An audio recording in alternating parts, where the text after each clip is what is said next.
नमस्कार, स्वागत है आपका टाइम्स नाउ नवभारत पर। आपके साथ मैं हूं मीनाक्षी कंडवाल। हनुमान जन्मोत्सव के अवसर पर एक बार फिर से दिल्ली में हिंसा भड़काने की साजिश की गई।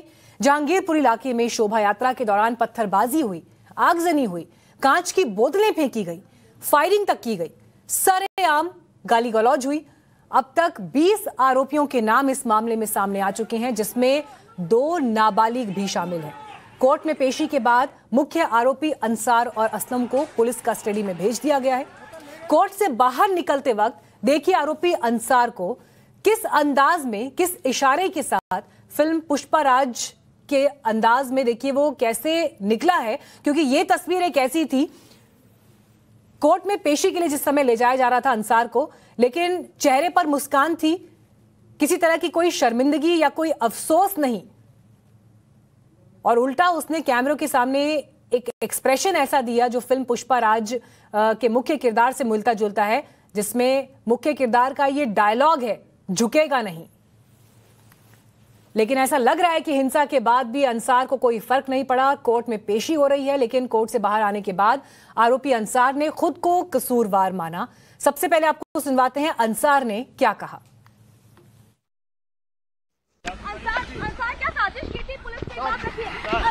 मैं कसूरवार हूँ, छोड़ दो। अच्छा, आप माने क्या कसूरवार हैं? सर बताओगे कुछ? नहीं, मैं कुछ बोल नहीं चाहता। मैं कुछ बोल नहीं चाहता। मैं तुमको बोला क्या? तुमको मास्टरमाइंड बोला जा रहा है।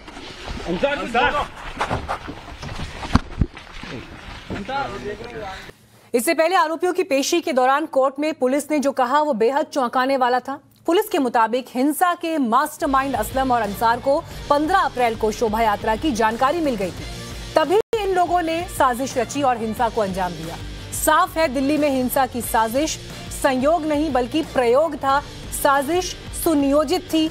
हालांकि दिल्ली पुलिस इस पूरे मामले की तहकीकात कर रही है। तो आइए अब आपको सुनवाते हैं इस पर दिल्ली पुलिस का स्टेटमेंट। बहुत सारी चीजें और बहुत सारा डिटेल्स जो है वो इन्वेस्टिगेशन के बाद सामने आएगा, और उस इन्वेस्टिगेशन के बाद इसकी क्लैरिटी होगी। बहरहाल जो वर्बल ऑल्टरकेशन, फिजिकल ऑल्टरकेशन और उसके बाद जो दंगा जो हुआ, इन तमाम विषयों पर इन्वेस्टिगेशन डिटेल में चल रहा है। फिलहाल कोर्ट ने आरोपियों को पुलिस की कस्टडी में भेज दिया है, लेकिन दिल्ली में जो हुआ उसके पीछे किसकी साजिश है? अंसार और असलम क्या सिर्फ एक मोहरा थे? और अगर ये मोहरा है तो फिर असली चेहरा कौन है? क्या इसमें पीएफआई का हाथ है? ये जांच का विषय है और इस पर जांच चल रही है। लेकिन 2020 के दंगे और सीएए के खिलाफ जो प्रदर्शन हुआ था, उसमें शामिल आरोपी भी कल जहांगीरपुरी हमले में शामिल है। और आज इसी मुद्दे पर करेंगे बहस। मेरे साथ गेस्ट का एक खास पैनल भी मौजूद है, साथ ही ग्राउंड जीरो से हमारे सहयोगी और संवाददाता भी मौजूद होंगे। लेकिन सबसे पहले देखिए रिपोर्ट के इस दंगे पर किसका क्या कहना है।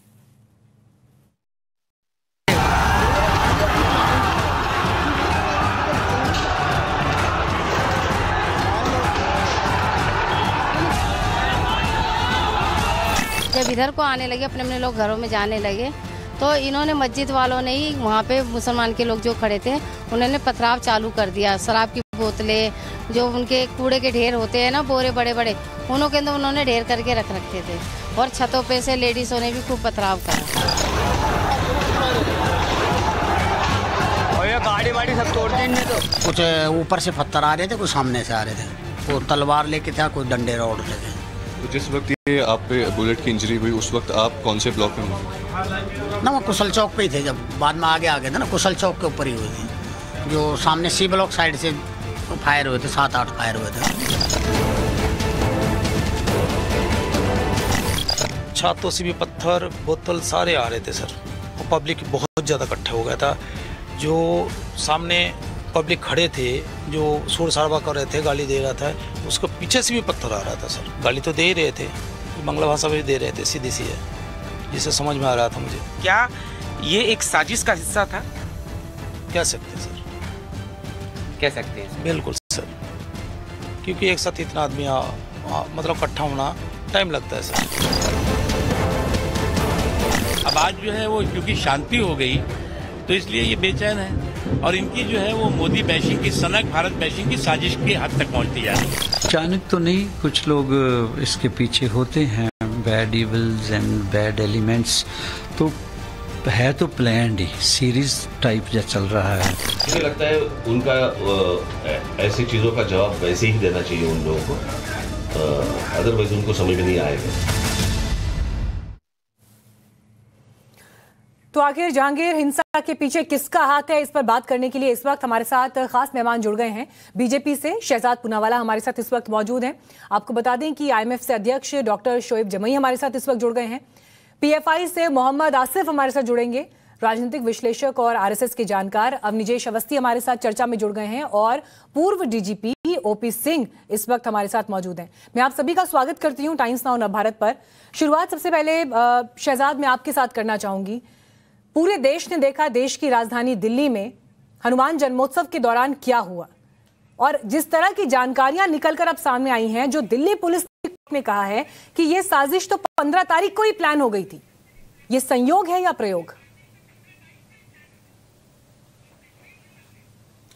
मीनाक्षी जी, मैं आपको बताना चाहता हूं और मुझे बस 30 सेकंड दे देना। इसके पीछे SDPI है। आप कहेंगे SDPI संगठन? नहीं, SDPI का फुल फॉर्म मैं आपको बताता हूं। SDPI का मतलब S फॉर सोच। जो हिंदू विरोधी सोच की रोज गुट्टी पिलाई जाती है कई सारे राजनीतिक दल और कई सारे विश्लेषकों के द्वारा, हिंदुत्व आईएसएस होता है, हिंदुओं के खिलाफ ये नफरत के बीज बोना कि अगर हिंदू अपनी शांतिपूर्वक यात्रा भी ले जाए तो उस पर पथराव हो जाए। दूसरा D फॉर डिजाइन। देखिए, करौली से लेकर खरगोन तक, झारखंड से लेकर बंगाल तक या दिल्ली की घटना है, ये सारी जो है ये सुनियोजित, ये स्पॉन्टेनियस नहीं, स्पॉन्सर्ड है, ये ऑर्गेनिक नहीं, ये ऑर्गेनाइज है, ये अचानक नहीं, ये आयोजित है। इसका तीसरा प्रमाण मैं आपको देता हूं, P for protection and patronage. Patronage किसको? जो लोग वोट बैंक का वीटो मांगते हैं। मतलब वैसे तो बोलेंगे दंगे का कोई धर्म नहीं होता, पर इलाके का जो होता है वो मुस्लिम होता है, और अगर सामने से कोई जय श्री राम बोलते हुए निकल जाए तो मैं भड़क जाता हूं। ये भड़कने का विशेष अधिकार, वोट बैंक वीटो पावर कि मैं भड़क जाऊं। मैंने झंडा देख लिया, मैं भड़क गया। हिजाब का फैसला आया, मैं भड़क गया। लाउड स्पीकर का फैसला आया, मैं भड़क गया। और भड़कने के साथ साथ मेरे छत पर तेजाब, तलवार, बंदूक सब तैयार है। और फिर I फॉर इस्लामोफोबिया, कि ये इस्लामोफोबिया नैरेटिव फिर बनाना और जो दंगाई है उसके साथ खड़े हो जाना। पर शिवम जो इसके बीच में उसको इतनी चोटें पहुंची, आज तक कांग्रेस पार्टी ने उसके पक्ष में कुछ नहीं बोला। कन्हैया लाल जो गुजरात में मारा गया, एक विक्टिम था रामनवमी का, उसमें आज तक उसने नहीं बोला एक शब्द उनके लिए। परंतु दंगाइयों के घर पर बुलडोजर चले तो I फॉर इस्लामोफोबिया करना। तो ये SDPI मॉडल है इसके पीछे, और आप समझ गई होंगी इसके पीछे क्या पूरा नैरेटिव चल रहा है। आपने पूरा मॉडल बताया यहाँ पर, लेकिन मैं ये पूछना चाहती हूँ आपसे शहजाद पूनावाला, कमी किसकी है? ये फेलियर किसका है? जब इतना इनपुट आपके पास अवेलेबल है, जब इतनी जानकारी आपके पास अवेलेबल है, तो फिर एडमिनिस्ट्रेशन, प्रशासन क्यों नहीं रोक पाया इस हिंसा को होने से? कहां फेलियर रह गया? खुफिया एजेंसी ने अपना काम ठीक तरीके से नहीं किया, पुलिस ने अपना काम ठीक तरीके से नहीं किया, ग्राउंड पर जो रिस्पॉन्स आना चाहिए था क्या वो ठीक तरीके से नहीं हुआ? क्यों दिल्ली को जलने के लिए छोड़ दिया गया? ठीक है मीनाक्षी जी, हम लोगों को एक पैमाना तय करना चाहिए। या तो सोच को जिम्मेदार ठहरा रहे या सरकार को। अगर सरकार को जिम्मेदार ठहरा रहे और सोच को नहीं, तो फिर तो मैं कहूंगा कि जब गोडसे ने महात्मा गांधी को मारा तो इंटेलिजेंस फेलियर नेहरू जी का था, तो नेहरू जी को जिम्मेदार क्यों नहीं ठहराते? उसमें तो सब लोग कहते हैं कि नहीं ये सोच उसके पीछे थी, महात्मा गांधी को तो सोच ने मारा। आज जब सोच दिख रही है और खुले जगह से 8 राज्यों में सोच दिख रही है कि किस प्रकार का असहिष्णु एक उनका वोट बैंक का वीटो बन चुका है, तो आज हम कह रहे हैं हाँ, सरकार का रोल कहां होता है? जब सरकार का रोल तब होता है जब करौली में एक अपराधी चिन्हित उसी सरकार ने किया, पर मतलूब अहमद आज 14 दिन हो गए फरार है, और खरगोन में जब कार्रवाई होती है दंगाइयों पर तो ये मातम मनाते हैं। जब कार्रवाई होती है दिल्ली में तो ये बोलते हैं कि नहीं ये तो मुसलमान है, बेचारों को पीड़ित करते हैं, और फिर दंगों का और दंगाइयों का धर्म दिख जाता है इनको। तो ये इस प्रकार से जो इनका दोहरा रवैया है ये नहीं होना चाहिए। खुफिया विभाग फेल हुआ, ये मानते हैं आप, हाँ या ना शहजाद पूनावाला? अगर ये प्लानिंग पहले से थी, सब कुछ सुनियोजित था, तो फिर क्या ये इनपुट उनके पास नहीं थे, और नहीं थे तो क्या वो फेल नहीं हुए, हाँ या ना? देखिए मीनाक्षी जी, मैं बड़े सम्मानपूर्वक एक सवाल पूछना चाहता हूँ। जब रोहिंग्याओं पर, जब अवैध आज आपको जवाब देना है, रहते हैं उन पर कार्रवाई होती है, जैसे उत्तर प्रदेश, भैया हाँ या ना में जवाब देना है शहजाद। जवाब ही दे रहा हूँ। उत्तर प्रदेश सरकार ने हाँ मैं जवाब ही दे रहा हूँ। जवाब हाँ या ना में होता है क्या? ऐसे हाँ या ना में जवाब दो। सवाल हाँ या ना में पूछा है। वो तो नहीं हुई, मैं आपको उसका रीजन भी समझाता हूँ। नहीं हुई, नहीं हुई फेलियर, मैं आपको समझा रहा हूँ रीजन। अब रीजन सुनिए। तो रीजन इसका ये है, जब रोहिंग्या जो रह रहे थे मदनपुर खादर की जमीन पर अवैध तरीके से, उनको अमानतुल्लाह खान ने बिजली कनेक्शन, वाटर कनेक्शन, राशन सब मुहैया करवाया। आप कह रहे हैं कि नहीं है फेलियर, ठीक है, आप कह रहे हैं शहजाद फेलियर नहीं है, मैं इस पर ओपी सिंह जी से लूंगी रिएक्शन, ठीक है, मैं इस पर लूंगी रिएक्शन। ऐसे लोगों को संरक्षण देने वाले, जो इनको राशन कार्ड देते हैं, इलेक्ट्रिसिटी कनेक्शन देते हैं, ये उनकी जिम्मेदारी है। आज दिल्ली सरकार को बताना चाहिए कि ऐसे लोगों को नहीं, इस पर ओपी सिंह जी बोलेंगे। लेकिन शोएब जमई, मैं देख रही हूँ कि शहजाद पूनावाला जब अपनी बात रख रहे हैं तो आप क्लैप कर रहे हैं, आप मुस्कुरा भी रहे हैं, जहां पर वो सोच की बात कर रहे हैं। आपको नहीं लगता कि जब ये तस्वीर इस वक्त जो कैमरे पर, इस वक्त जो टेलीविजन पर दिखाई दे रही है, एक बार जरा फुल स्क्रीन में तस्वीर दिखाइएगा, अंसार को जब कोर्ट में पेश किया गया और उसके बाद जब उसे बाहर लाया गया, एक फिल्मी अंदाज में एक्सप्रेशन दिया उसने कैमरे को, मैं झुकेगा नहीं। पुष्पा राज में जो फिल्म में मुख्य किरदार है, जिस अंदाज में वो किरदार अपनी बात कहता है, जो कि एक स्मगलर है, उस अंदाज में उसने ये बात कही है कि मैं झुकेगा नहीं। इसकी मुखालफत करेंगे आप आज शोएब जमई? देखिए, शहजाद जी ने जो भाषण दिया, इसी वजह से मैंने स्लो क्लैप किया, बहुत बढ़िया भाषण था। अब इन्होंने एक नाम लिया कि भाई फला फला फला, उसका मतलब ये होता है, पूरे देश को पता है बीजेपी का मतलब क्या होता है, भारत जलाओ पार्टी। ये पूरे भारत को जला रहे, और इनका मॉडल भी मैं समझाता हूं, जरा गौर से सुनिएगा, मैंने बड़ा धैर्य से सुना है इनका मॉडल। पहले ये धर्म संसद करके मुसलमानों के खिलाफ नफरत और जहर फैलाते हैं, अजान का विवाद करके मस्जिदों के खिलाफ नफरत फैला रहे थे।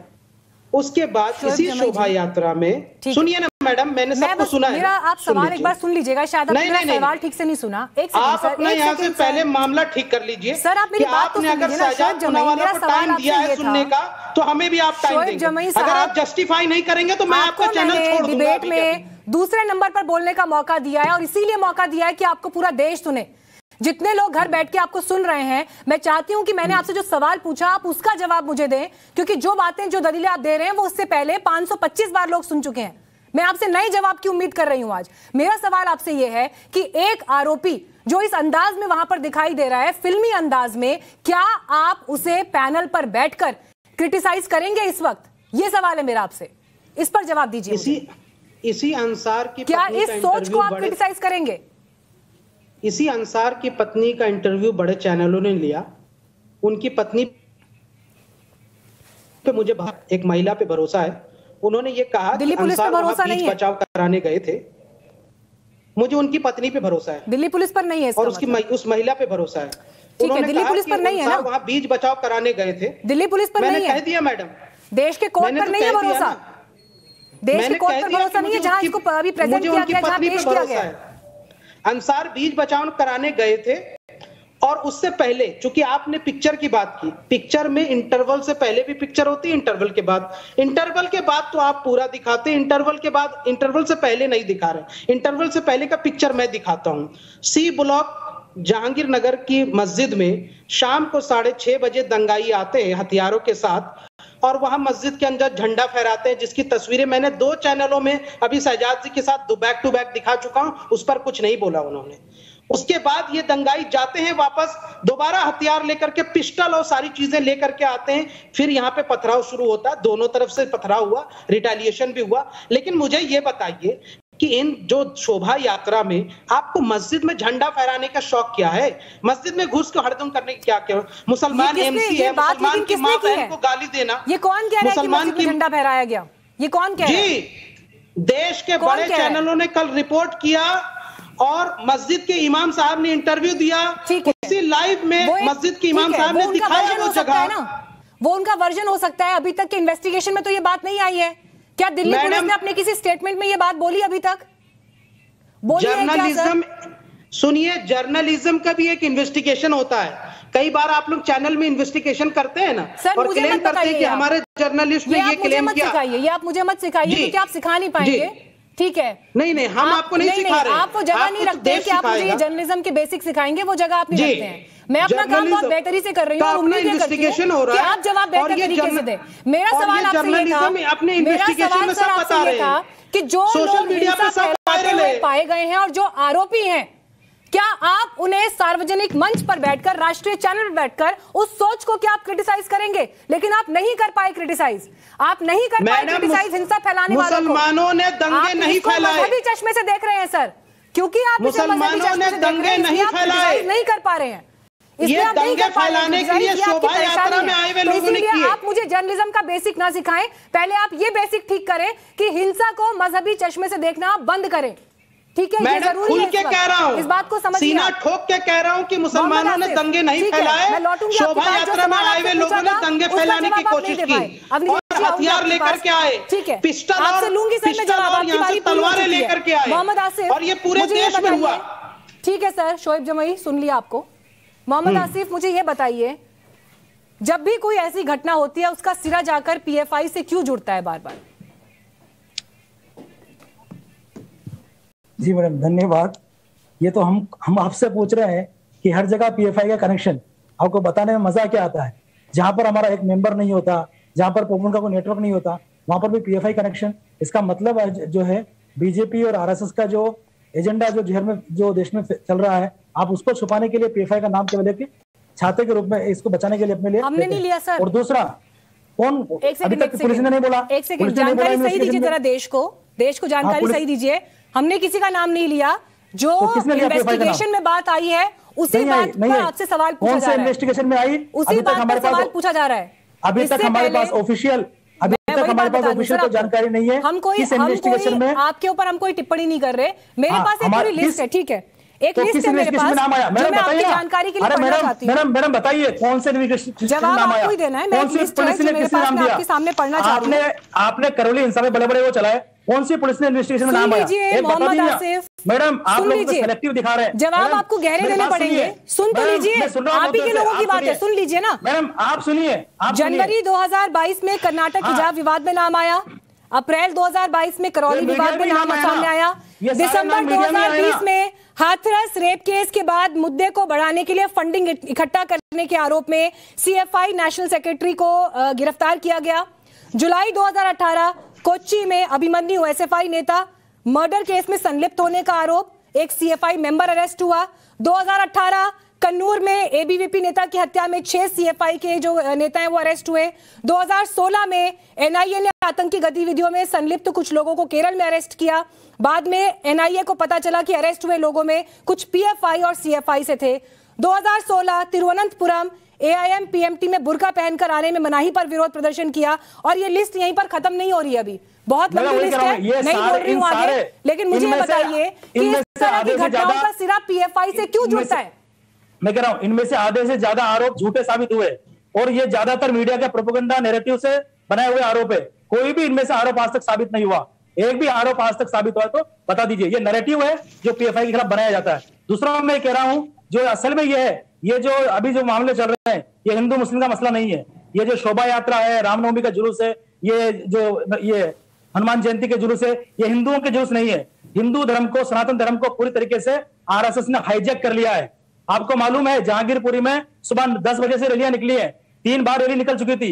ये शोभा यात्रा 3 बार रैली निकलती है क्या? और शोभा यात्रा में ऐसे डीजे की, मुस्लिम मुखालिफ नारे की क्या गुंजाइश है? और मस्जिदों में झंडा लगाने की क्या गुंजाइश है? हनुमान जन्मोत्सव पर अगर 10 बार भी रैली निकालनी है तो आपको क्या दिक्कत है सर उस बात से? क्योंकि मैडम नहीं, मुझे ये साइकिल समझनी है कि अगर 3 बार मुसलमानों ने धार्मिक स्वतंत्रता की आजादी सबको है ना, इस धार्मिक स्वतंत्रता मेरी बात सुनिए मैडम, अगर एक दिन में 10 बार भी जुलूस निकलना है तो क्या दिक्कत है आपको? इसका मतलब 10 बार क्यों निकल रहा है? पुलिस की परमिशन नहीं थी, 1 बार की परमिशन थी। नहीं, एक बार की परमिशन थी और पुलिस की परमिशन है, पुलिस ने अलाउ किया। 1 बार की परमिशन थी मैडम, 1 बार की परमिशन थी। पहले आप ये कर लीजिए, आप पक्ष लेने के लिए बैठी है क्या? आपने ये मैं समझना चाह रही हूँ सर। नहीं, मैं समझा रहा हूँ आपको। मैं साइकिल समझना चाह रही हूँ। आप ये एक बार की परमिशन 1 बार क्यों निकल रही है? मैं ये परमिशन 1 बार की निकल सकती है। अरे भाई, इनको समझा के कोई फायदा नहीं होगा। मैडम परमिशन 1 बार क्यों थी, 3 बार क्यों थी? एक बार में 3 बार क्यों नहीं? ये गुंडों को बचाने के लिए परमिशन 1 बार की थी। आप सुनिए ना, ठीक आप सुनिए ना, परमिशन 1 बार की थी, ठीक है। और 2 बार मुसलमानों ने कुछ भी नहीं किया। वो मुसलमानों को उकसाने में कामयाब नहीं हुए, तो नमाज के वक्त में, अफ्तार के वक्त में मस्जिद के सामने आए, झंडा फहराया, उसको आप नहीं दिखाएंगे। लेकिन अफसोस है, आप जो ये देश में नफरत है ना, देश जल रहा है, देश को जलाने में आप जैसे एक जिम्मेदार है। आप लोग जला रहे देश को, आप जला रहे इस देश को। मेरी बात सुनिए जरा, अपने गिरेबान में जरा किस तरीके से झांकिए। एक लिस्ट मैंने अभी आपको पढ़कर सुनाई थी आपके पूरे इतिहास की, तो आप जरा ठीक से झांकिए अपने इतिहास में। और जरा अगर आपके पास ग्राफिक है तो वो ग्राफिक दिखाइए, पीएफआई कहाँ संलिप्त रहा है, वो ज्यादा जरूरी है। शहजाद मुझे ये बताइए, जब पीएफआई कितने मामलों में संलिप्त, एक सेकंड रुकिए शहजाद, मुझे एक बात ये बताइए कि जब इतने मामलों में पीएफआई संलिप्त दिखाई देता है, क्यों नहीं बैन करती है सरकार पीएफआई को? किस बात का इंतजार हो रहा है? ये शहजाद पूनावाला एसडीपीआई के स्टेज पर आकर आरएसएस बीजेपी को पानी पी के गाली बकता था। क्या है इनकी सोच? ये शहजाद पूनावाला एसडीपीआई के स्टेज पर आकर पूछिए इनसे। आराम से बात होगी, आप बोल चुके हैं, आपकी बात सुन ली शहजाद। नहीं, लेकिन मैं जो आप लोग नैरेटिव चला रहे हैं ये नहीं चलेगा तमाम मामलों में, क्यों नहीं बैन लगाने का नैरेटिव नहीं चलेगा बैन करने से? जी देखिए, एक तो मैं आपसे ये कहना चाहता हूँ मीनाक्षी जी, पहले तो सोचिए और सुनिए इनकी बातों को। इन्होंने, मैं आपके जवाब देता हूँ सवाल का, पर एक महत्वपूर्ण विषय इन्होंने उठाया। उन्होंने कहा कि 2 बार ये हिंदुओं की यात्रा आ गई, तीसरी बार कैसे आ सकती है? मैं हिंदू की नहीं की, आरएसएस की यात्रा करेंगे। सही कीजिए, हिंदुओं की यात्रा नहीं थी, आरएसएस की यात्रा थी। हिंदुओं की यात्रा नहीं थी, आरएसएस की यात्रा। आरएसएस तो जायज। अरे भाई, दंगा करना छोड़ दो, शाब्दिक यहाँ पर दंगा मत करो। अब सुन लो कान खोल के। दूसरी बात मैं कह रहा हूँ मीनाक्षी जी, इनको पता था ये जो दंगा वाला बोल रहे हैं ना, एसडीपीआई के स्टेज पर आकर कुछ सालों पहले ये लोग जाने वाली है, तो इन्होंने छतों पर अपनी तलवारें तैयार रखी थी। इनको क्या सुनेंगे? इन्होंने छतों पर अपने बम तैयार रखे थे, इन्होंने छतों पर अपनी बंदूक तैयार रखी थी। कोई स्टैंड नहीं है लोगों का। मीनाक्षी जी, या तो आप तय कीजिए कि आप एक एक करके बात करवाना चाहती है। मैंने तो सबकी बात सुनी, इन्होंने जो भी बोल चुके हैं ना, दूसरे इंसान को बोलने दीजिए प्लीज। सुना आपकी बात इसका एक जवाब ले लीजिए, बस इसका एक जवाब ले लीजिए इनसे। आप एसडीपीआई के स्टेज पर आकर उनसे जवाब पूछिए ना। सब जवाब, एक सेकंड रुक जाइए ना मोहम्मद आसिफ प्लीज।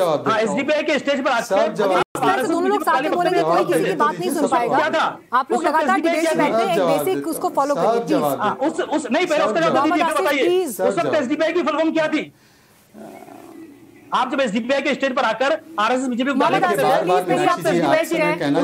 मेरे दर्शकों का समय मेरे लिए बहुत कीमती है, प्लीज मेरे दर्शकों का समय मेरे लिए बहुत कीमती है। मैं आपको समय बर्बाद करने की इजाजत नहीं दे पाऊंगी। आप प्लीज थोड़ी देर चुप हो जाइए, दूसरे इंसान का जवाब मैडम प्लीज। आप लोगों ने जो आग लगानी थी लगा दी, पहले उनको बताइए, मेरे सवाल का जवाब दीजिए। मीनाक्षी जी, एसडीपीआई की फुल फॉर्म बताइए ना मैम। मुझे समझ में नहीं आता मीनाक्षी जी, आपका पीसीआर इतना मजबूर है कि मेरी बातों को आपके पीसीआर पे मेरी बात सुनिए, ऑडियो डाउन करना पड़ेगा, इनको ऑडियो डाउन करिए। शहजाद बात कंप्लीट करिए। मीनाक्षी जी, पर मैं अपनी बात रखूं उससे पहले मैं एक अपनी आपत्ति दर्ज करना चाहता हूं। और हालांकि मेरा खुद का इससे पहले टाइम्स नाउ पर रिश्ता भी रहा है, ये बार बार इस प्रकार की मेरे खिलाफ व्यक्तिगत टिप्पणियां होती है। हर रोज ही हर डिबेट में कुछ ऐसे लोग आकर करते हैं। आपका पीसीआर, मैं तो किसी के बीच में नहीं बोलता, परंतु आपका पीसीआर तुरंत कार्रवाई उस पर नहीं करता है। मुझे बड़ा अफसोस होता है कि इस प्रकार से मेरे साथ बार बार होता है, हर रोज होता है। तो मैं अपनी आपत्ति दर्ज करवाता हूं। हालांकि मैं कोई नहीं हूं, मैं बहुत छोटा व्यक्ति हूं, तो आपको मुबारक है इस प्रकार का रवैया, परंतु मैं अपनी बात रखना चाहता हूं। देखिए मीनाक्षी जी, मैं आज सवाल पूछना चाहता हूं। इन्होंने कहा एक बार आ गए हिंदू, दूसरी बार आ गए हिंदू, तीसरी बार आ गए हिंदू। ये तीसरी बार आए तो इन्होंने भड़काया, हमारे खिलाफ अपशब्द कहे, ये कहा वो कहा। मैं सारी बात मान लेता हूँ। इनके पास 6:30 बजे इसी मस्जिद के सामने जहांगीरपुरी सी ब्लॉक में आने वाले थे। इनके पास एडवांस इंफॉर्मेशन थी कि भड़कने वाले हैं और इसीलिए इन्होंने तैयारी करके रखी थी, पहली बात। दूसरी बात, पीएफआई का सवाल है। पीएफआई को तो लेफ्ट पार्टियों ने कहा था कि सिम्मी का अवतार है, ये एफिडेविट दिया था कोर्ट में। इन्होंने तो इनकी जो प्रोफेसर थॉमस का हाथ काटने का काम किया था।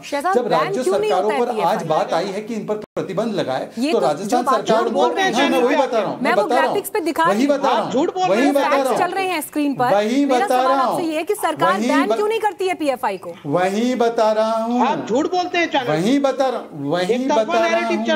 अगर आप मुझे 30 सेकंड देंगी तो मैं बता सकता हूँ, प्लीज। देखिए फिर से, मैंने किसी के बीच में नहीं बोला। मीनाक्षी जी ये नोट कीजिए, मैं एक हाँ मीनाक्षी जी, एक अधिकृत प्रवक्ता पार्टी का कभी किसी के बीच में नहीं बोलता, परंतु बाकी लोगों को जो आप ये सराउंड साउंड बुलाते हो, स्लीपर सेल अलग अलग पार्टियों के, वो बीच में बोलते हैं। मैं आपका जवाब देता हूं।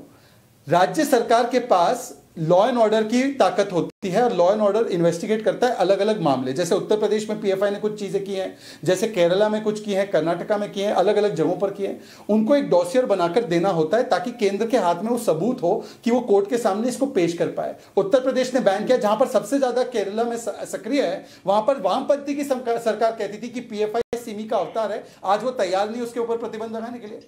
आज झारखंड की सरकार तैयार नहीं है प्रतिबंध लगाने के लिए। आज महाराष्ट्र की सरकार शेखानी को ढूंढ रही है। शेखानी गायब है, कल इंटरव्यू दे रहा था टाइम्स नाउ को, आज गायब है, उसके ऊपर एफआईआर है। महाराष्ट्र की सरकार तैयार नहीं उसके खिलाफ सबूत देने के लिए। राजस्थान की सरकार खुली छूट देती है मार्च करने के लिए। मैं जवाब ये क्यों नहीं राज्य सरकार? पहली बात तो आप चैनल पे आके झूठ बोलना बंद करें। तो ये तो शोएब जमाई, मैं आपके पास आऊंगी, मैं आपको पूरा समय दूंगी बोलने के लिए। शोएब जमाई, मैं आपको पूरा समय दूंगी बोलने के लिए, प्लीज। अभी मेरे दो गेस्ट बोल भी नहीं पाए हैं। अगर आप लोग बार बार समय बर्बाद करेंगे तो ऐसे नहीं होती है डिबेट। प्लीज शोएब जमाई का ऑडियो नीचे करिए थोड़ी देर के लिए। शोएब जमाई, मैं जब आपके पास आऊंगी आपको बोलने का अवसर दूंगी, आप उस समय बोलिएगा, ठीक है? जो लोग रिटेलिएट कर रहे थे वो लोकल थे इसलिए पकड़े गए। मेरे दो गेस्ट अभी नहीं बोले हैं शोएब जमाई, प्लीज वेट करिए थोड़ा, प्लीज वेट करिए। ओपी सिंह जी, हमने अलग अलग पैनलिस्ट की बात सुनी, लेकिन एक पहलू इन्वेस्टिगेशन को लेकर बहुत अहम है। पुलिस ने कोर्ट में यह कहा है कि यह प्लानिंग पहले से थी। 3 सवाल इन्वेस्टिगेशन को जो मैंने शुरुआत में उठाए थे, वही 3 बिंदु एक बार फिर आपके पास लेकर आ रही हूं। क्या यह खुफिया विभाग का फेलियर था? पहले से प्लानिंग थी तो उसके बारे में कुछ पता क्यों नहीं चल पाया? और रिस्पॉन्स टाइम यह कैसा था? आपकी एक्सपर्टीज इस पर क्या कहती है? देखिए मीनाक्षी जी, पिछले कुछ दिनों से हम सबों ने देखा है कि देश के विभिन्न राज्यों में सांप्रदायिक माहौल खराब करने की कोशिश की गई है। मध्य प्रदेश, गुजरात, वेस्ट बंगाल, राजस्थान, इन सभी स्टेट्स में, और अब दिल्ली का ये एग्जाम्पल हम देख रहे हैं, जब शनिवार की रात में हनुमान जयंती के ऊपर शोभा यात्रा पे इस प्रकार की घटना हुई। और सबसे आश्चर्यजनक ये चीज है कि ये कोई धार्मिक स्थल पर जब कोई जुलूस जाता है तभी इस प्रकार के वाद विवाद हो रहे हैं। जहां तक आपके फेलियर की बात आपने पुलिस की उठाई है, मैं एक चीज आपको स्पष्ट कर दूं कि किसी भी पुलिस फोर्स की स्ट्रैटेजी जो होती है वो crime and law and order को मेंटेन करने की होती है, और उस पे हमारा हमेशा प्रिवेंटिव फोकस रहता है। बीट पुलिसिंग हो, आइडेंटिफिकेशन ऑफ एक्टिव क्रिमिनल्स हो, सर्विलांस हो, पुलिस एंगेजमेंट विद क्रिमिनल्स हो, ये सारी स्ट्रैटेजी ली जाती है। ये 2+2 हमेशा 4 नहीं होता है। It's a very dynamic scenario. Law and order is a very delicate and very complex situation. आप इसको देखिए कि इस जगह पे जहांगीरपुरी इलाके में बांग्लादेशी घुसपैठियों का कब्जा रहा है। वहां पे काफी संख्या में ये सुरक्षित स्थान अपने को मानते हैं। 12 ब्लॉक्स हैं, उन सभी ब्लॉक्स में छोटी छोटी गलियों में सकरे मकानों में लाखों लोग रहते हैं, और उन लाखों लोगों में बहुत बहुत भारी संख्या में बांग्लादेश की घुसपैठी है। वहां पे मुस्लिम्स हैं, और उनका गतिविधियां जो है हमेशा जो है एंटी सोशल, एंटी क्रिमिनल रहा है और क्रिमिनल रहा है। ड्रग्स के लिए भी ये फेमस रहा है। कोई भी जांच पड़ताल होने नहीं दिया जाता है, इस तरह की बातें होती है। आप ये देखिए कि पूर्व में भी 2016 में भी इस प्रकार का वायलेंस हुआ था, जिसमें कि पाकिस्तान के फेवर में नारे लगे थे। तो मेरा सब कहना है कि आप इस सिनेरियो पे देखिए कि क्या कारण है। जी सर बोलिए, कंप्लीट करिए सर। क्या कारण है कि किसी धार्मिक स्थल पर विवाद हो रहा है, और वो भी स्पॉन्टेनियस विवाद नहीं हो रहा है, प्री प्लान तरीके से हो रहा है, और स्टोन्स रखे जा रहे हैं, एक्सप्लोसिव्स रखे जा रहे हैं, तलवारों के डिस्प्ले हो रहे हैं, आर्म्स के डिस्प्ले हो रहे हैं, mobilisation within no time हो रहा है। कैन यू बिलीव दैट कि सोशल मीडिया का किस प्रकार एक्सटेंसिव यूज हो रहा है? अगर कोई पैनलिस्ट ये कह रहा है कि दूसरी बार तीसरी बार जुलूस वहां आया, तो क्या दूसरी और तीसरी बार के बीच में ही इतना मोबिलाइजेशन हो गया? हमने कोसी के दंगे में, मथुरा के कोसी के दंगे में 2012 में इसी तरह का मोबिलाइजेशन देखा था, जब मैं इंटेलिजेंस का चीफ था यूपी में, और मैंने देखा कि किस प्रकार सोशल मीडिया का उपयोग करके इन लोगों ने मोबिलाइज किया। तो सोशल मीडिया का जो मोबिलाइज, ये सारी चीजें इन्वेस्टिगेशंस में आएंगी। मेरा खुद का मानना है कि ये बहुत ही साजिश जो है कई बहुत प्लान तरीके से की गई है। अदरवाइज ये ट्रेंड और ये पैटर्न जो है नहीं दिखलाई देता सभी राज्यों में, इसलिए ये कहना गलत है। और जहां तक पीएफआई का सवाल है, ये तो इन्वेस्टिगेशंस में आएगा, लेकिन यूपी में हम लोगों ने देखा है कि पीएफआई का क्या कनेक्शन रहा है, और यूपी पुलिस ने, यूपी गवर्नमेंट ने पीएफआई को बैन करने के लिए 2019 में ही सीएए के एजिटेशंस के बाद हम लोगों ने रिकमेंड करके भेजा। ये बात दूसरी है कि अभी तो उस पर जो पूनावाला साहब ने कहा, ठीक कहा कि बहुत सारे डॉक्यूमेंट्स को इकट्ठा करना पड़ता है, क्योंकि एक रूल ऑफ लॉ के अंतर्गत एक सेंट्रल गवर्नमेंट की जवाबदेही होती है। हम लोग बिना कुछ सोचे समझे किसी को बैन नहीं कर सकते, उसके लिए डॉक्यूमेंट चाहिए, बहुत सारी चीजें चाहिए। तो पीएफआई का कनेक्शन जरूर होगा कहीं ना कहीं। पुलिस ने भी, कई राज्यों की पुलिस ने ये बात कही है, यूपी पुलिस का मेरा अनुभव है। तो मैं समझता हूं कि इस प्रकार का जो साजिश हुई है, ये सभी चीजें की जा रही है। ये प्रॉपर इन्वेस्टिगेशन जब होगा तब पता चलेगा कि क्या इसे प्रिवेंट किया जा सकता था या नहीं किया जा सकता था, और ये प्रोवोकेशन किस तरह का था, कौन से वो 15 से 20 मिनट्स में ऐसे प्रोवोकेटिव स्टेटमेंट्स, और क्या विवाद हुआ था, कौन से इश्यूज थे जिस पर कि ये इतना बड़ा तमाशा हुआ। तो ये सब चीजों को इन्वेस्टिगेशंस में देखा जाना चाहिए। अवनीश जी, क्यों दिल्ली में इस तरह के हालात पैदा हुए और जो घटना देखी पूरे देश ने देखी? मीनाक्षी जी, आज बात हो रही है कि शोएब जमुई ने कहा मुसलमान दंगा नहीं करते, यहां बात आई कि प्रोवोकेशन होता है। मीनाक्षी जी, आप एक बात बताइए कि म्यांमार में मुसलमानों पर अगर कोई रोहिंग्याज पर कोई उनके ऊपर अत्याचार होता है या उनके साथ कोई घटना होती है, तो उस घटना का प्रोवोकेशन लेकर के कहां पर दंगे होते हैं? मुंबई में। डेनमार्क में एक कार्टून बनता है जिसका हिंदुस्तान से कोई लेना देना नहीं है, उस कार्टून के विरोध में कहां दंगे होते हैं? भारतवर्ष में दंगे होते हैं, तोड़फोड़ होती है, पत्रकारों तक को मारा जाता है, अमर जवान ज्योति तोड़ी जाती है। बताइए दंगे कौन करता है? बताइए दंगे कौन करता है? आज कहा कि 3 बार निकली है, आप नमाज 5 बार पढ़ेंगे और यहां पर 3 बार निकलने पर आपको आपत्ति है। जहां तक इंटेलिजेंस फेलियर का सवाल है, मैं यहाँ पर पुलिस अफसर आईपीएस बैठे हुए हैं, लेकिन मीनाक्षी जी, लोकल इंटेलिजेंस किसको रिपोर्ट करता है? डिस्ट्रिक्ट मजिस्ट्रेट को। डिस्ट्रिक्ट मजिस्ट्रेट किसके अंतर्गत आती है? स्टेट गवर्नमेंट के अंतर्गत आती है। अटॉर्नी जनरल किसके अंतर्गत आता है? दिल्ली गवर्नमेंट का होता है। ये सारा एक प्रोसेस है। इसीलिए कन्हैया कुमार के ऊपर उसके ऊपर मुकदमा चलाने की इजाजत कितने साल बाद दी गई दिल्ली सरकार ने? ऐसा नहीं है सिर्फ यहाँ पर बैठ करके हाँ जी सर जी मैं दिल्ली केंद्र सरकार के अधीन आती है ये कह देना बड़ा आसान है, लेकिन उस केंद्र सरकार के कार्यों में उसको कार्य करने देने में कौन व्यवधान पैदा करता है? कानून को जो हाथ में लेता है उसके खिलाफ कार्रवाई करने में कौन आड़े हाथ लेता है? आपको याद होगा ताहिर हुसैन की छत पर जब मिले थे आम आदमी पार्टी के नेता संजय सिंह, उसको बचाने आए थे, प्रेस कॉन्फ्रेंस की थी बाकायदा, उन्होंने बाकायदा प्रेस कॉन्फ्रेंस की थी।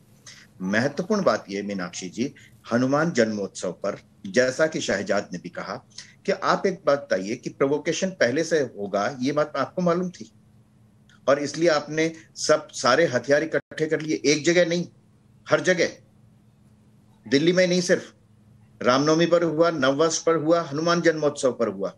फिर बताइए, और फिर ये कह रहे हैं कि ये कुछ लोग कर रहे हैं, हिंदू कर रहे हैं, आरएसएस कर रहा है। ये बड़ी सोची समझी राजनीति है। और जहां तक पीएफआई की बात है, मैं अपनी समझ से बता दूं, आप सिमी को बैन किया, पीएफआई बन गया, पीएफआई बैन करेंगे किसी और नाम से आ जाएगा। इसलिए जो कानून अब जो आ रहा है वो कानून ये है कि संगठन नहीं, व्यक्तियों के ऊपर होगा हिसाब किताब, कि वो किसी दूसरे नाम से संगठन बना लेगा तो भी उस पर कानून का चाबुक चलेगा। शहजाद ने सही कहा कि पीएफआई का नाम सब जगह आया, और पीएफआई पर बैन किसने हटाया था? सारे मुकदमे किसने वापस लिए थे? कर्नाटक चुनाव से पहले सिद्धरामैया गवर्नमेंट ने, और बाकायदा पीएफआई का समर्थन लिया। पीएफआई ने कांग्रेस को ऑफिशियली समर्थन किया। बड़ी साफ सी बात है, जोसेफ के हाथ काटे मानते हैं वो। जहां तक अब अंसार की बात है, मैं आप लोगों के सामने रखना चाहता हूं कि अंसार के बारे में ये कहा शोएब जमुई ने, तो वो तो उनकी पत्नी बता रही थी। पत्नी तो खैर कभी अच्छी बात है, अगर पत्नी अपने पति के बारे में कोई ठीक बोल रही है तो मेरा उससे विरोध नहीं है, लेकिन क्या इससे पहले वो गिरफ्तार हो चुका है? क्या इससे पहले आर्म्स एक्ट में उस पर कोई कार्रवाई हो चुकी है? अगर हाँ, तो फिर आप बताइए उस पत्नी का या उस पड़ोसन का, जो कुछ चैनल वाले प्रायोजित चैनल जो हैं वो जो दिखाते हैं, उसकी सच्चाई पर क्वेश्चन मार्क। जो बात यहाँ पर अवनीश अवस्थी ने उठाई, शोएब जमुई, आपने पत्नी के इंटरव्यू का जिक्र किया, लेकिन दूसरी तरफ पुलिस का इन्वेस्टिगेशन भी चल रहा है। आप कह रहे हैं कि आपको पत्नी की बात पर ज्यादा भरोसा है, पुलिस के इन्वेस्टिगेशन पर उतना भरोसा नहीं है। लेकिन मेरा सवाल आपसे इन वीडियोस को लेकर भी है। करीब 100 वीडियोस हैं उस घटना को लेकर, और जिस तरह की स्थिति दिखाई दे रही है, तलवारों से लेकर पत्थर से लेकर, ये सब कुछ एक झटके में या एक घंटे में तो इकट्ठा नहीं हुआ, तैयारी के साथ इकट्ठा हुआ। इन तस्वीरों को जब आप देखते हैं तो चिंता नहीं होती आपको?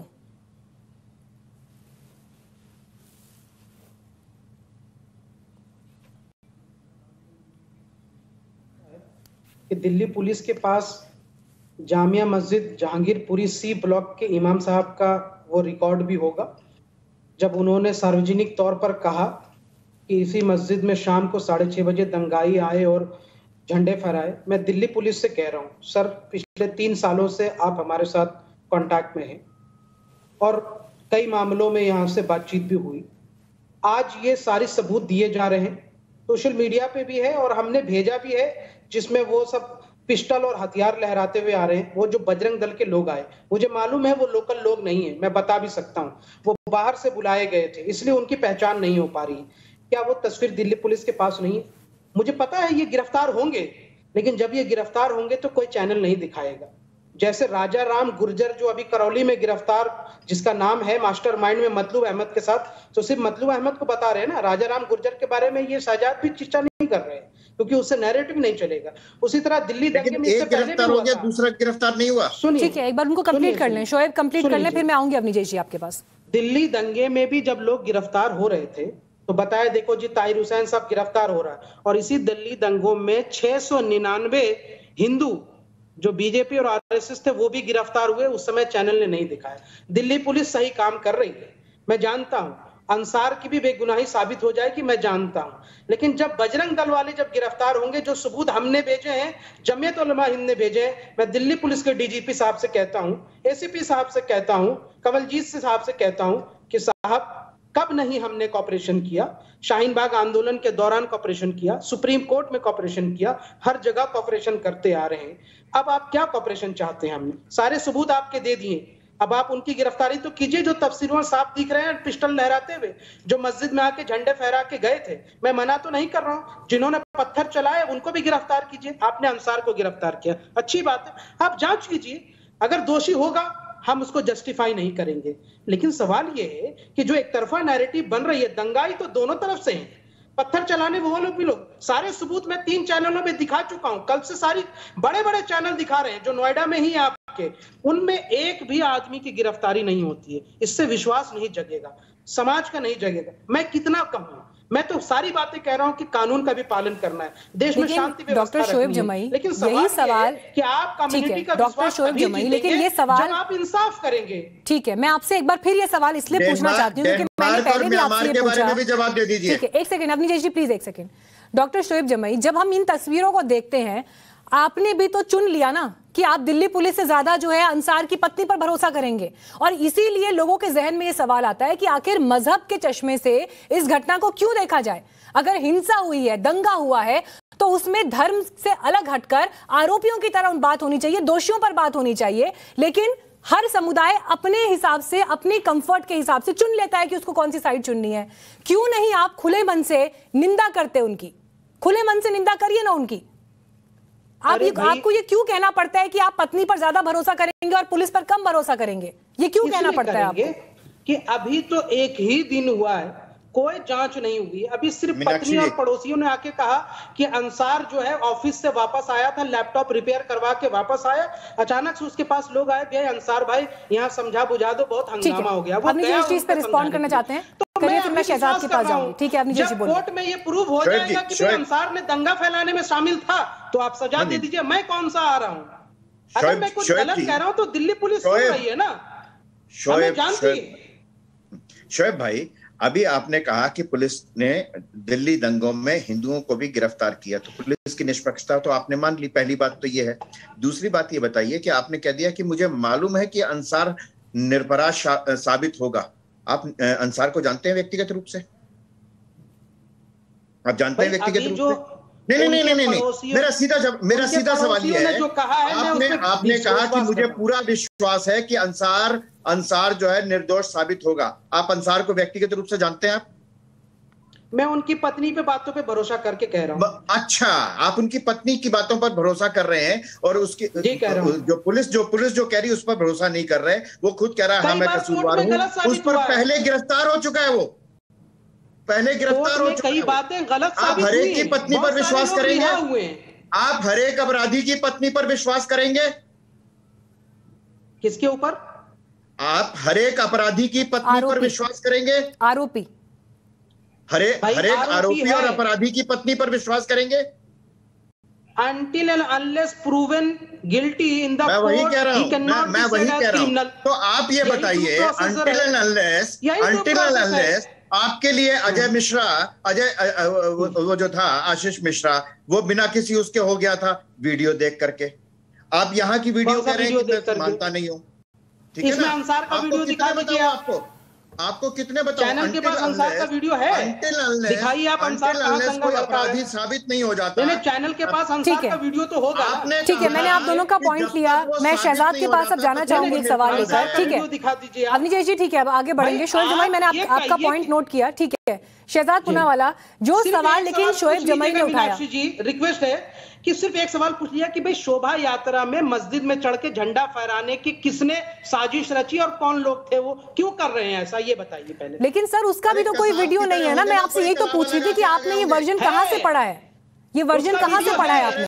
क्योंकि पुलिस की कार्रवाई में, पुलिस के इन्वेस्टिगेशन में अभी तक ये बात नहीं आई है। पुलिस ने कंफर्म या रिजेक्ट नहीं किया है, ना तो कंफर्म किया ना रिजेक्ट किया इस बात को। तो इस पर अभी ऑफिशियल वर्जन ये आ गया। ठीक है शोएब जमाई, मेरी एक बात समझिएगा, और सिर्फ आपसे नहीं, मेरी सारी अपने पैनलिस्ट से रिक्वेस्ट है कि हम हिंसा जैसे मामले पर बात कर रहे हैं तो किसी भी बात पर हम थोड़ा सा संजीदा होकर और गंभीरता से बात करें, क्योंकि राष्ट्रीय चैनल पर बैठकर जब हम कुछ कहते हैं तो लोग सुनते हैं, उनको फर्क पड़ता है उस बात से। मैडम ठीक है, और एक बात मैं और सुनवाना चाहती हूँ। अंसार जब कोर्ट में पेशी से बाहर निकला है, उसके बाद उसने खुद कहा है कि वो कसूरवार है, और जो अंदाज था, फिल्मी अंदाज, एक बार वो दिखा देते हैं, फिर मैं बातचीत को आगे बढ़ाऊंगी। फुल स्क्रीन दिखाइए। मैं कसूरवार हूँ, छोड़ दो। अच्छा, बताओगे कुछ? नहीं, मैं कुछ बोल नहीं चाहता, मैं कुछ बोल नहीं चाहता। तुमको पता क्या? मास्टरमाइंड बोला जा रहा है। अंसार क्या साजिश की थी पुलिस की बात रखिए। मैं कसूरवार हूँ, मैं कसूरवार हूँ, छोड़ दो। अच्छा, आप मानने क्या कसूरवार हैं? अंसार बताओगे कुछ? नहीं, मैं कुछ बोल नहीं चाहता, मैं कुछ बोल नहीं चाहता। तुमको पता क्या? मास्टरमाइंड बोला जा रहा है।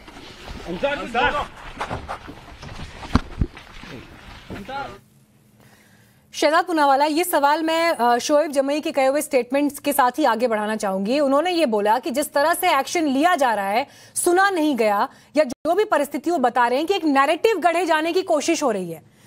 हम ये देखते हैं कि सोशल मीडिया पर भी कई लोगों ने ये सवाल उठाया है, जिसमें वो पूरा नोट दिखा रहे हैं जो लोग अरेस्ट हुए हैं, और जो अरेस्ट हुए हैं वो सारे मुस्लिम समुदाय के लोग हैं, जबकि पुलिस ने भी ये कहा है कि दोनों समुदाय के लोग इसमें शामिल थे। और यही वजह है कि ये परिस्थिति कई लोगों के जहन में ये सवाल और शंका के रूप में आती है। जी बिल्कुल। शहजाद। मीनाक्षी जी, मैं अभी जवाब दे सकता हूं? मैंने सारी लोगों की बातें सुनी और एक भी बार हस्तक्षेप नहीं। मुझे उम्मीद है कि आप मेरे सवाल का जवाब देंगे। ये जांच खत्म हो गई है पूरी? हाँ, आप ही के सवाल का जवाब दे रहा हूँ। आप, मुझे उम्मीद है आप मुझे समय देंगे उतना जितना शोएब को दिया है। मैं आपसे पूछ रहा हूँ, जांच पूरी खत्म हो गई? दिल्ली पुलिस ने कह दिया है कि इसके आगे और कोई तफ्तीश नहीं हो रही है, चार्जशीट फाइल हो गई, सब जो हमें करना हमने कर दिया है, ये कहा है किसी पुलिस अधिकारी ने? जब जांच चल रही है, और अभी मैं आपको सिर्फ एक दो सवाल पूछना चाहता हूँ। इनके दोहरे मापदंड देखिए। ये कहते हैं until proven guilty everybody is innocent, सब दोष मुक्त है जब तक कि गिल्टी साबित नहीं होते। परंतु साध्वी प्रज्ञा को रोज पानी पी पी करके ये दोषी, और पूरे हिंदू समाज को हिंदू टेरर बोल दिया इन्होंने। और ये जो मस्जिद पे चढ़ने वाली बात है कि ये हुआ ही है और ये हिंदुओं ने ही किया है और इन्होंने ही किया है, इसका वीडियो नहीं है। अभी तक एक शिकायत इन्होंने पर्सनली जाकर दर्ज नहीं करवाई है, परंतु हिंदुओं को इस पर भी कटघरे में खड़ा कर दिया बिना कोई सबूत के, बिना कोई प्रूफ के। इन्होंने निष्कर्ष उधर सुना लिया, परंतु क्योंकि असलम और वो नहीं, प्लीज आप कॉपी दिखा दो, कॉपी दिखा दो, ऑन एयर कॉपी दिखा दो। चलो मैं चुप बैठ जाता हूं। शिकायत हो गई है, कॉपी दिखाओ। जमीयत उलमा हिंद का डेलीगेशन जाके शिकायत करके आ गया। अरे दिखा दो ना कॉपी। फिर जमीयत का डेलीगेशन शिकायत करके आ गया। ये सब जमायत उलमा हिंद ने, आप दिखा रहे हो ना वीडियो। जमीयत इस डिबेट में नहीं, आप दिखा दो। शिकायत करके आ गया है, कॉपी मिल जाएगी आपको। कॉपी दिखाइए। अरे जमीयत की बात लेकर बैठे हो क्या आपकी बात लेकर बैठे हो? आप जमीयत अभी दिखाऊंगा, प्रवक्ता है क्या? अभी दिखाऊंगा। अभी जो लिस्ट खोला है इन्होंने, उसके बारे में बताओ। अब मीनाक्षी जी मुझे लिस्ट पर सवाल, मीनाक्षी जी मेरी बात ठीक है शोएब जमुई, आप तक व्हाट्सएप पर मंगवा लीजिए कॉपी, ठीक है आप व्हाट्सएप पे मंगवा लीजिए। शहजाद जवाब दे रहे हैं, मुझे लगता है डिबेट करौली आपके पास आ जाएगा। नहीं, करौली का मैंने दिखाया था ना FIR, करौली में गुर्जर का भी नाम था, उस पर बोला था आपने।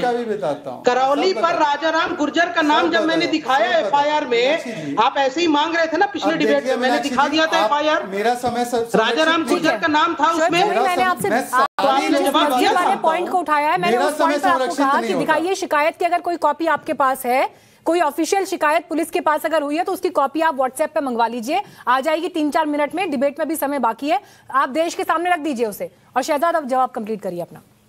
जी मीनाक्षी जी, जो भी लोग गिरफ्तार हुए हैं, क्या उनको नरेंद्र मोदी और बीजेपी ने कह दिया जेल में जाओ, कि उनको कोर्ट में पेश किया गया और कोर्ट ने कुछ देखते हुए दिल्ली पुलिस की कार्रवाई फिर उनको रिमांड दी है? कोर्ट पे तो भरोसा है ना, हालांकि इन्होंने 3 तलाक का फैसला माना नहीं है, शाहबानू का भी विरोध करते हैं, परंतु उनको कोर्ट में आज तक फैसला होगा, भरोसा होगा ना, तो कोर्ट ने उनकी रिमांड दी है। जहां तक सवाल है, जो इन्होंने तथाकथित बातें बताई हैं, मस्जिद पे कोई चढ़ा, भगवा झंडा दिखाया, हालांकि इसके लिए जायज नहीं कि आप तमंचा चला दो, परंतु मैं इनसे आज भी कह रहा हूं, मेरे अगले 3-4 मिनट इन्हीं को दे दो, इन्हीं को फुल स्क्रीन पर रख के इनको बोलो शिकायत कहां दर्ज की है। कल से बिलबिला रहे हैं इस विषय के बारे में, कल से लेकर अभी तक 8 बज गए, 8:30 बज गए रात में, शोएब जमाई को नहीं लगा कि वो जिम्मेदार नागरिक होने के नाते खुद एक शिकायत कर ले, क्यों उनको भरोसा नहीं है। अभी तो दिल्ली पुलिस की बड़ी तारीफ कर रहे थे, अभी आया तो जमीयत उलेमा हिंद पर डाल दिया कि उन्होंने शिकायत की है।